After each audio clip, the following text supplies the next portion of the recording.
Hey, friends. Today is day 32 of our walk through the Gospel of Mark together. We're in chapter 10, verses 1 through 16, and we're here at the local university in Townsville. It's beautiful out here. And I love what Jesus does here because this is a master class in teaching, and this is beautiful. He's got kind of three cultural perspectives that he's dealing with here. He's got the disciples and their perspective, their expectation. He's got the Pharisees, and he's got the Roman, the kind of overarching cultural perspective of the Romans that's at play here.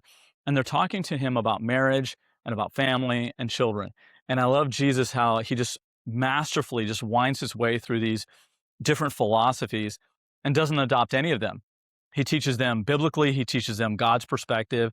And first, it's talking about marriage. It says in verse 2, the Pharisees came and tried to trap him with this question: should a man be allowed to divorce his wife?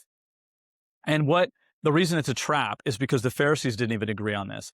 On the one hand, they made it kind of difficult for a man to divorce his wife. And on the other hand, there was another teacher who was very influential who had said that if a woman even burns her husband's dinner, he was allowed to divorce her. And in no circumstance was a woman allowed to divorce her husband. And so you've got that perspective from the Pharisees, the Roman perspective where they diminish the role of women, they diminish the role of children, thinking them worthless and an inconvenience. And then you have the disciples over here who probably thought like their role was to lead and not to be caught up with the everyday things of like wives and children, like they were above that.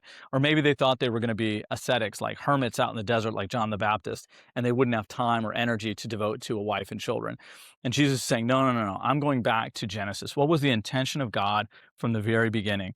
And he says this verse, which we quote a lot of times when we do marriage ceremonies. And he says, this explains why a man leaves his father and mother and is joined to his wife, and the two are united into one. Since they are no longer two but one, let no one split apart what God has joined together. And so he elevates the institution of marriage. He said God intended this to be one woman, one man, forever, for all of their lives, and not to be split apart because of, the simple things of life, but rather to take this marriage, this union, this covenant very, very seriously. And then he goes on in the next little section there, and he not only elevates the institution of marriage and the role of women, but also of children. It says one day in verse 13, one day some parents brought their children to Jesus so he could touch and bless them, but the disciples scolded the parents for bothering him. And Jesus got angry with the disciples and he said, let the children come to me. Don't stop them. For the kingdom of God belongs to those who are like these children. And what he's saying is not only are these children not an inconvenience, he's saying, actually, I'm going to elevate them to the point where you, my disciples, you have to become more like these children if you want to participate in the kingdom of God.